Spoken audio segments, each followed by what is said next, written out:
Welcome back everyone to another Origins of Power Day 0 build, and today we have Kenny Ackerman, the Ripper. So, quick disclosure, I did have to alter this deck a little bit because today they released their Ban and Errata list, and I had to remove the two risky encounters that were in this deck. So, I added some new cards.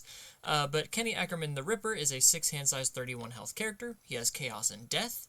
He is a military police brigade, one of two, if you include Annie.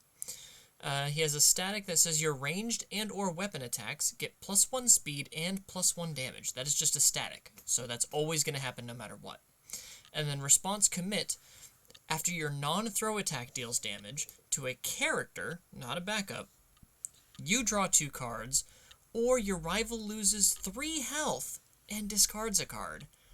That's gross, because that is burn, that can reduce them to 0, and it rips a card out of their hand so they can't defend themselves anymore, or they defend themselves less. So this is one that a lot of people have their eye on, so let's see kind of what he wants to do here.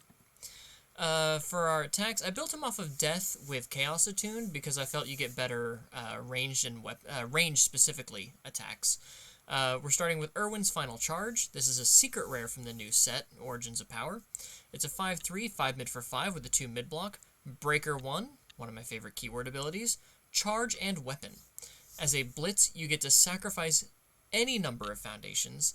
This attack gets +1 damage for each foundation you sacrifice this way, and if you sacrificed 5 or more foundations this way, this attack gets +5 speed. So if you sacrifice 5 foundations, you can make this a 10 mid 10 for a 5 diff, which is pretty solid stats.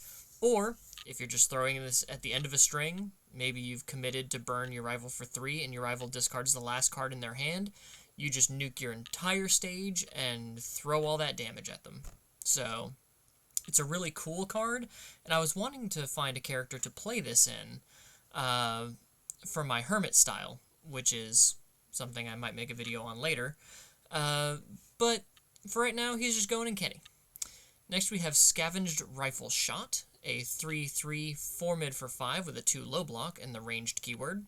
As a static, after you play this attack, you're not allowed to play attacks for the rest of the turn. But a 4 mid 5 on a 3 diff at the end of a string is pretty solid because Kenny makes that a 5 mid for 6.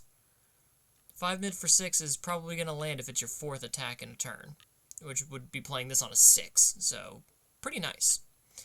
Next we have Lizard Tail Splitter. This is a 4/3, 3 mid for 4 with a 3 low block. Ranged and Deadlock Echo. So if your rival is in Deadlock, they have at least 11 foundations, you get access to this card's Echo ability, which is spend a momentum after this attack resolves. You may attempt to play it again from your card pool as your next form, but then it flips after it resolves the second time. Enhance, discard 1 card. Your rival adds 1 card from their hand to their card pool face up. Each player draws a card. So you get to get a bit of cycle draw, and you stuff your rival's card pool so that they might not be able to block and take that extra 3 damage. We have Instant Shining Flash. This is a 4/3, 4 high for 4 with a 1 low block. Enhance, flip 1 foundation. The next card you try to play this turn gets -1 difficulty. Really good for our string out decks. And then response, after you play this card, your rival spends a momentum. That's if you play it as an attack or as a block, so it works really well offensively and defensively. Here's a fun one, Decaying Palm Slam, a 6/3, 4 low for 7 with a +2 mid block, Fury ranged, and powerful 2. As an enhance, we spend 1 momentum, we get to choose 3 rival foundations. Our rival is not allowed to commit those foundations to pass checks for the rest of the turn. So, even if it's their last 3 ready foundations, they can't commit them to pass checks for the rest of the turn. So they have to hard check their blocks, and that is really hard to do if you have very few foundations. And as an enhance, your rival makes a check against a difficulty of 6. If they fail, you get to remove this card after it resolves, which means you get 1 less progressive difficulty. I really love this card, and I'm glad that I have a new character to play it in. Next we have Piercing Needle, a 4/3, 4 mid for 5 with a 1 high block. Deadlock Stun 3, Weapon, and EX3. As a static, if it goes to our momentum, it would go face up. And as a response in our momentum, it gets to flip itself. After your unblocked attack deals damage, your rival loses 2 health. So that's more free burn that can reduce our rival to 0. And as an enhance, we can give this attack +2 speed and -2 damage. So it becomes a 6 mid 3, really hard to block, but if you're tacking on that 6 extra damage from Kenny, a 6 mid 6 isn't bad on a 4 diff. And Overwhelming Gravity Beam. This is a 5/3, 1 mid for 5 with a 3 low block and the ranged keyword. As a first enhance, if this attack is blocked, it still deals half damage rounded up.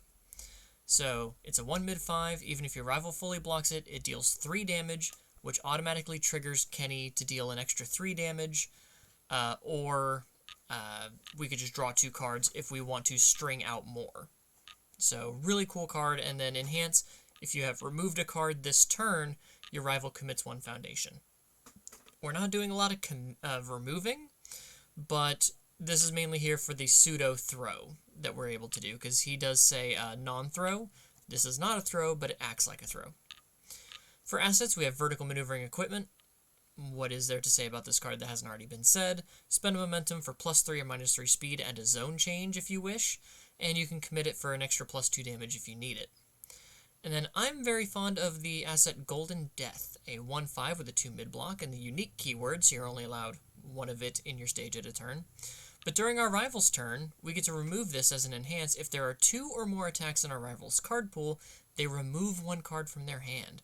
So I like this card, especially in Kenny, because we remove a card defensively, and then when our attack deals damage, we can commit Kenny to remove a card offensively and cause a little bit of extra burn damage, so ripping 2 cards out of our rival's hand over the turn cycle that they're not allowed to play, period.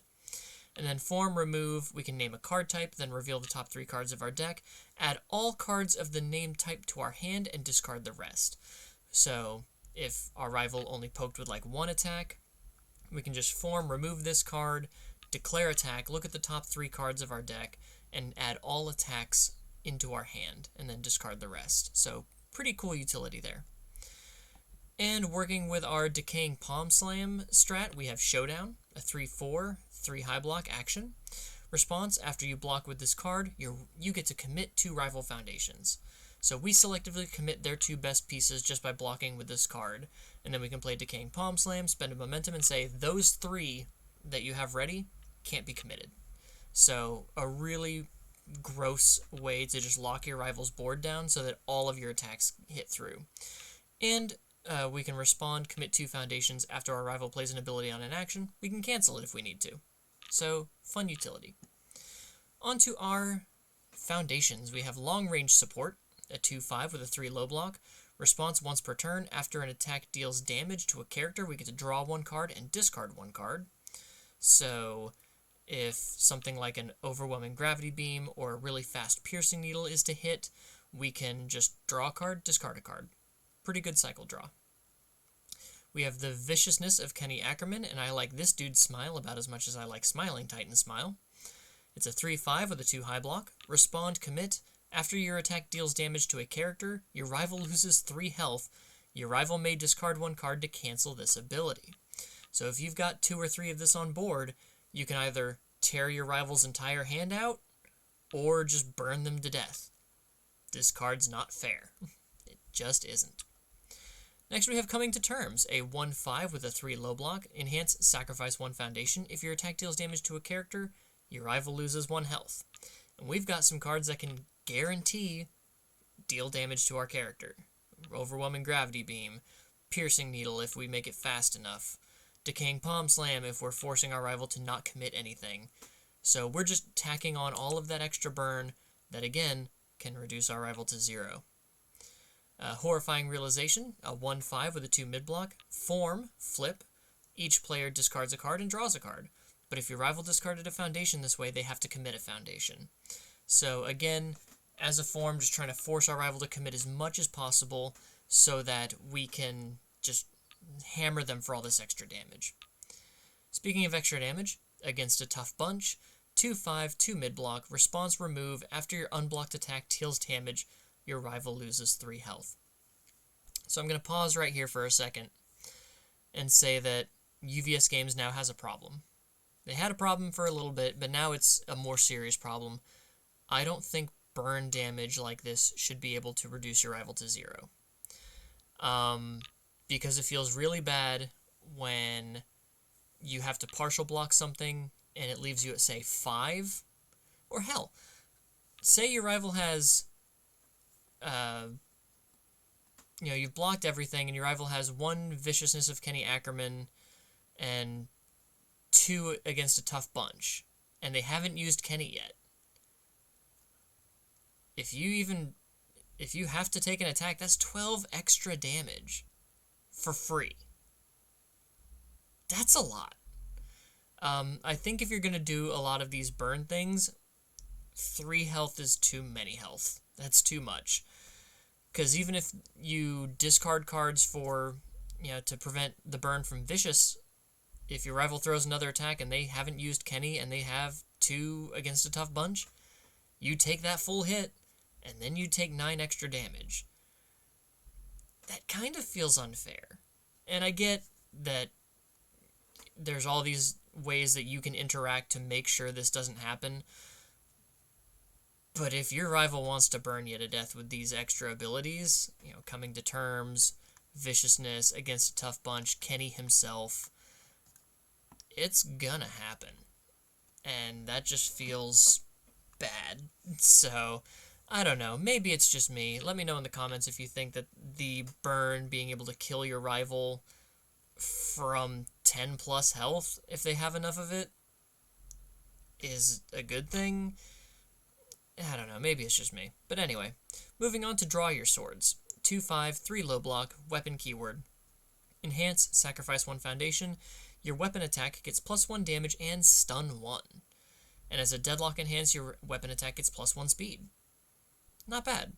But again, stun 1, just committing your rival's whole board so they can't block, and then you burn them for an extra 15 damage is just not nice.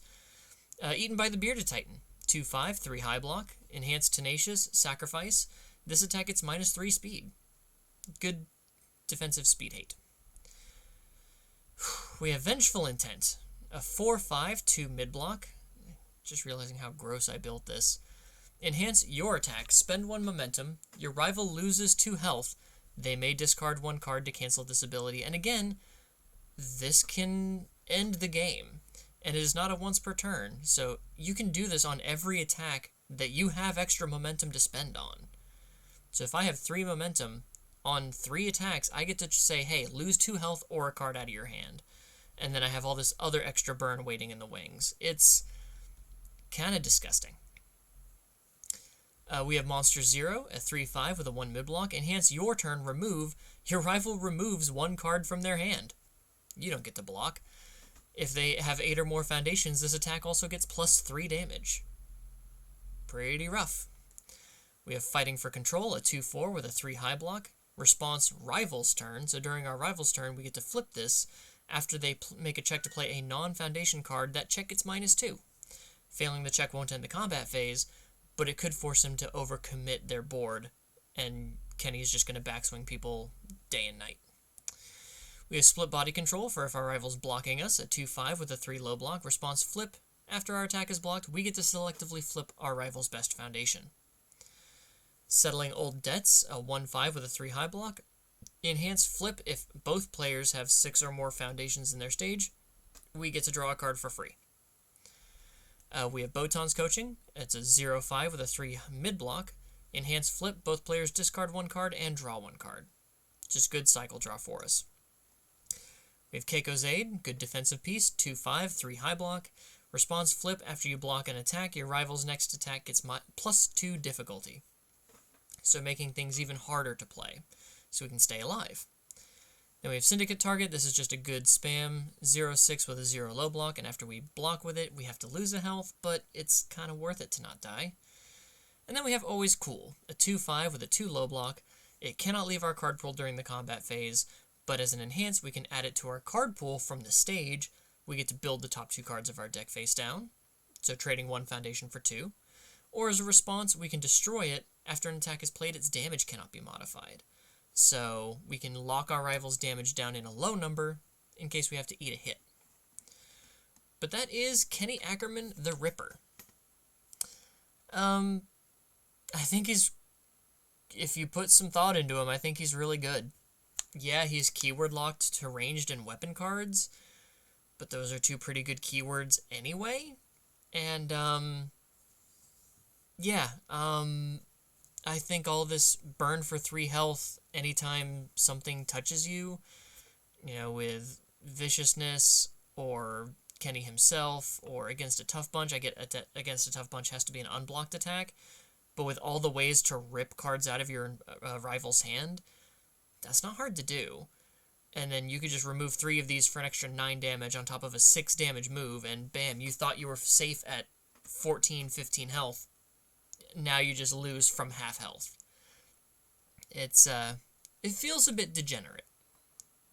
Again, maybe it's me, maybe I'm blowing it out of proportion, because obviously your rival can run ways to flip these cards or destroy them, or, perfect block with vertical maneuvering equipment, but I don't know. I think if Kenny can catch people off guard, he's just going to burn them to death and it's going to feel bad. But, again, maybe that's just the ravings of a mad hermit. Let me know what you guys think of Kenny and the deck below. Consider leaving a like if you enjoyed the video, and if you have not subscribed yet, please consider subscribing. It helps out the channel a lot, and I will see you guys in the next one. Take care.